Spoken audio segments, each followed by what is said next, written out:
good now? All right. Well, first, as I was saying, I wanted to thank all of you in this room who I know in one way or another contribute to making Mizna the wonderful arts community that it is. I heard Lana say earlier it's a small arts organization. It is not. I knew about Mizna when I was in Dallas and in St. Louis, and it's really been like the heart and soul of American art for me, so I'm very pleased to be here tonight. My story is called On Cherokee Street. There is a Cherokee Street in St. Louis. It's very much like the street right outside our window. Might be a little more rough around the edges. And so that is where my fictional account takes place. On Cherokee Street. The pretty woman counted change in the palm of her hand. She dropped each penny onto the counter. 5, 6, 7. There, is that right? The woman's glance sought reassurance. Sunglasses rested on the top of her glossy brown hair. Omer nodded, mute. She picked up her bottle of soda and walked out of the store. Omer swept the change into the cash drawer under the counter. He sorted the coins into their correct slot and counted aloud. 5, 6, 7. His brow furrowed. He murmured, 7 is bad. He reached into his pocket and pulled out a handful of change. He dropped a couple of pennies into the drawer. 8, 9. He shut the drawer and he leaned back against a tall display case on the wall behind him. Little packets of Band-Aids, aspirin, and cold medicine swung gently as the case rocked. A box of condoms fell off the shelf and landed in the well of the display case. He heard the box fall and turned around. He slid back the glass of the case and arranged the items within, placing the fallen box back up onto its perch. He closed the glass, turned back to the counter, and jumped. A man stood there holding a bag of chips. Didn't mean to scare you, the man said. Dark sunglasses covered his eyes. His hair was blonde and short. His face was clean-shaven, smooth. Omer waved his hand. No, it's fine. He rang up the price of the chips, 68 cents. He took the change and put it in the drawer. The man left, and the store was quiet again. He heard people as they stood outside on the sidewalk. He recognized a few voices from the neighborhood. Omer's store was located in a withered area of town, but he was busy because of this location, so convenient to art galleries and consignment shops. He kept a few tables and chairs near the front door so his customers could sit and rest their feet while they sipped soda. When business was slow, he would make conversation with them. A young man once asked him if he knew a good place to rent an apartment in the neighborhood. He was new in town. He'd just been hired as an engineer at a local firm. Omer was astonished. Who would want to live in a tile-built place like this, he thought to himself. To Omer, an engineer's salary meant life in the suburbs, with green lawns, air-conditioned homes, and backyard pools. An engineer's salary meant safety for himself, his children. His store depended on good weather and the whim of tired shoppers. It meant a life of hard work, poverty, and prostitutes on the sidewalk at night, the same sidewalk where his children waited for the school bus just after dawn. It was also a neighborhood where shots could ring out. Many shots, maybe even 7 shots, which was enough to kill anyone. His musings wandered until they came upon a nagging memory. The scene in court 2 years prior. Mr. Al-Ahar, the defense lawyer, had asked, isn't it true that you've argued with my client before? The lawyer wore a gray suit and tie and a white shirt. He paced and looked at his notes as he waited for Omer's response. Omer's stomach churned. Sweat beaded his forehead. I don't know, Omer whispered. Excuse me? You don't know? The lawyer stopped and looked up from his notes. Maybe I did. Omer shifted in his chair.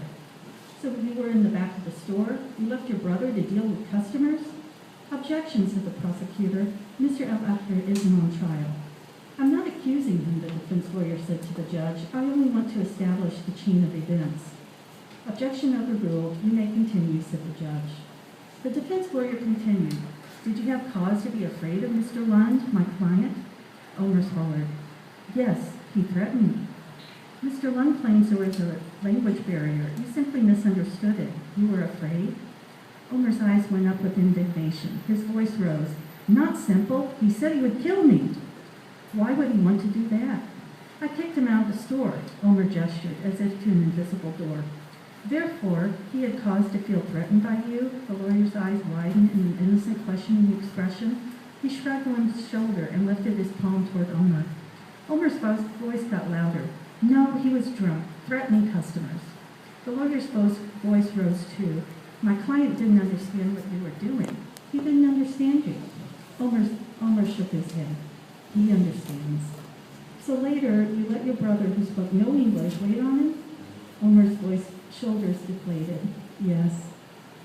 The lawyer's voice softened. Why, Mr. Al-Akhir? I don't know, said Omer. He rubbed the day-old stubble of his beard. Surely you must know. If you had been there, perhaps you would have been able to resolve the conflict. Objection, the prosecutor said again. Mr. Al-Akhir is not responsible for Mr. Lund's actions. Sustained, said the judge. Strike that last comment from the record. Mr. Al-Akhir, Lund's defense attorney continued. Your brother was merely visiting this country, isn't that right? Yes. And you put him to work? No, he just came to sit with me. I let him try the cash register. He was happy, enjoying his time. But you left him to deal with the customers when he did not speak fluent English? How can you be sure that it was Mr. Lund if you were in the back of the store? Omer swallowed. He bent forward. Tears began to form in his eyes. His lips were close to the microphone. His nostrils dripped a clear fluid, and he dabbed his nose with a tissue. It was him, he whispered. Then he looked at the floor. His forehead touched the microphone. Maybe I was afraid. Fear. How did he find the courage to face Amani, his sister-in-law, afterward? What did she know? What did she suspect? Oh, beautiful Amani, he would have gladly died if he had known how she would suffer. If a human being is lucky, he thought, he will meet his fate near the end of life.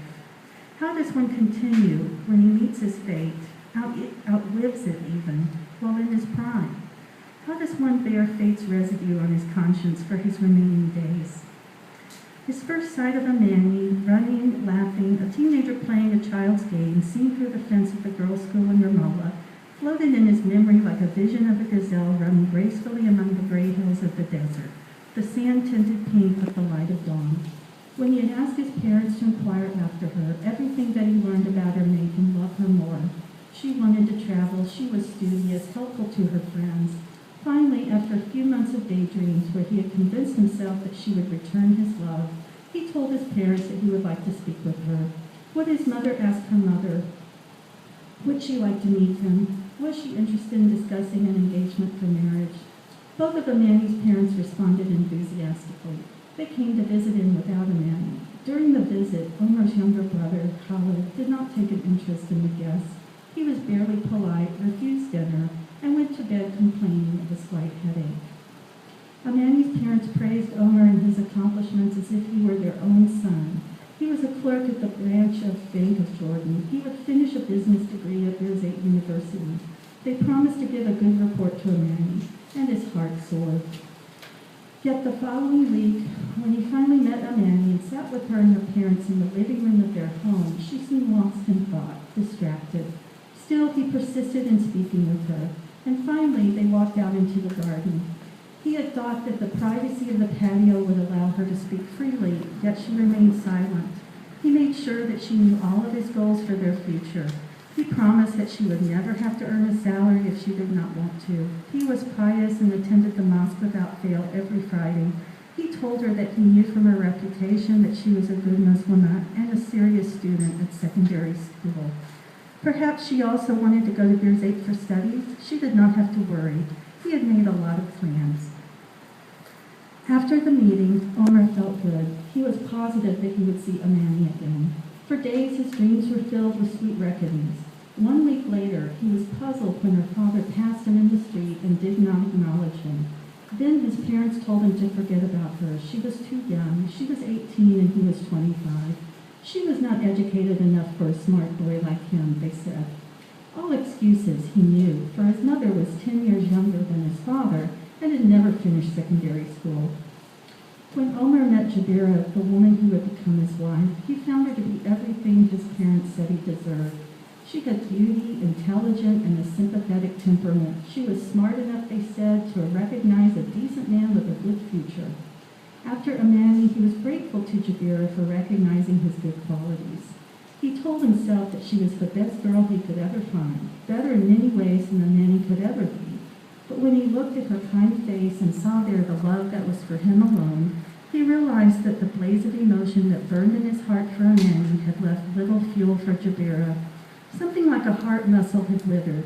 A flame? Not a flame, but an ember.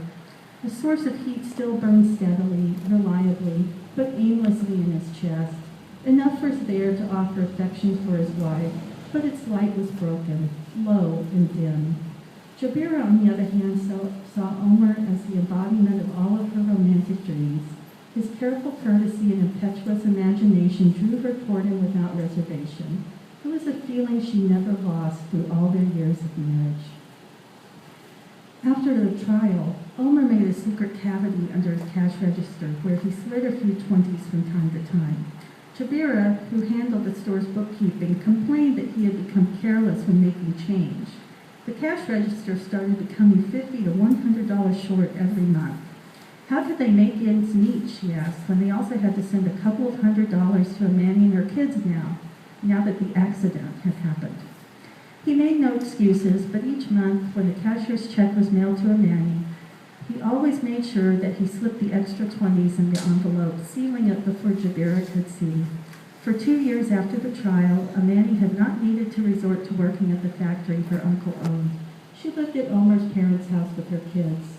Omer had considered offering to marry her to officially take on the duties of his brother, but he knew that Jabira would object. In fact, he knew that if he even voiced such a request, it would change his relationship with her forever. Sometimes he thought Jabira knew his secret. A wife of 20 years knows the habits of her husband. Surely his mother had mentioned the odd mixture of cash and check in a monthly envelope. He mourned that he might have already broken Jabira's heart, yet she tolerated his actions, just as she had tolerated his decision to quit school and move to the United States to open the business. As time passed, he understood the circumstance that bonded him to Jabira. They both loved without being loved in return. When Khalid al-Ahir came to visit his brother Omer in St. Louis, never in his life had he seen trees with leaves so green. They looked like velvet to the eyes, and the birds were so numerous, they were brave and competitive. In the afternoons, he would throw seeds out the front door of Omer's shop and watch the birds swoop down and steal a few pecks before the cats could pounce. Later, after a customer asked Omer, "What did you do to the sidewalk?" he bought a bird feeder and put it near the back door of the store so his brother's new friends could feed to their delight. "Oh, my brother," sighed Khalid, "you have a good life here." "Ha," answered Omer, "you don't know what I see here every day. A guy buys a cigar, takes up the tobacco, puts in drugs instead. I stopped selling those cigars, so he broke my window. Now the vending company says I have to sell them as part of the contract, but I hide them." "What about back home?" asked Khalid. "The leadership, the Palestinian Authority. There's not enough laws, not enough judges and lawyers for the society to operate. They need more organization." "They do fine." "No," Khalid was adamant. "Last month, I went with our elderly neighbor to help her settle a court case. A guy was squatting in her rental property. He wouldn't pay and wouldn't leave. We spent 2 days at the court. Finally, we went before the judge, and he told us he didn't have time for a property case. He had to take care of more important issues, murder, violent theft." "So what happened?" "So I hired some guys who went over and started moving his things out of the home. Forced eviction." "And?" Khalid shrugged. "And what? He paid. 10 angry guys at his door, angry at his treatment of the poor woman. He decided to open his wallet." Well, Omer was aggravated. He knew his brother had surpassed him again. Why was it that Khalid could be more exasperated, more cheerful, more dutiful, and even more in love than he? Without conscious effort, a rivalry had grown between Omer and his brother over the years, even though they lived thousands of miles apart. Had it begun with Amani? Maybe it began before that, but he couldn't remember. The night that Khalid announced that he wanted to visit Amani's family, 2 years after Omer's thwarted attempt at an engagement, Omer saw the past with new eyes. Amani's distracted attention, Khalid's lack of interest in Omer's failed courtship. Their behavior suddenly made sense, but he was gracious in defeat and accepted that Amani was to be a sister to him for eternity, nothing more. "Well," Omer repeated, Here comes an example of what I deal with. See what you can do. He saw Lund headed for the shop entrance. His walk was addled, crooked, drunk again. Homer hesitated for a moment, then he shuddered slightly. He went toward the back of the shop. Maybe if Lund couldn't see him, he would buy a cigar and leave. For a moment, all was quiet. Then, "Esh bitte, what do you want?" Khaled's voice was agitated. "I'll go and help him," thought Omer guiltily. But suddenly he heard a clapping noise. No, it wasn't a clap, more like a bang, as if a loose board had fallen onto concrete. Then he heard the sound again and again. 5, 6, maybe 7 times. Khaled was quiet. Omer sank down onto the floor of the storage room. His mind tried to throw off the creeping horror that began to strangle it. A feeling of deep loss stabbed through him, gripping his ribs with an inhuman force. He began to wail. He pushed his fist into his eyes like a small child. He rolled toward his desk and slapped at the panic button installed beside the bottom drawer. The walk-in freezer hung. The window was open, and a few birds complained because the theater at the back door was almost empty. Thank you very much.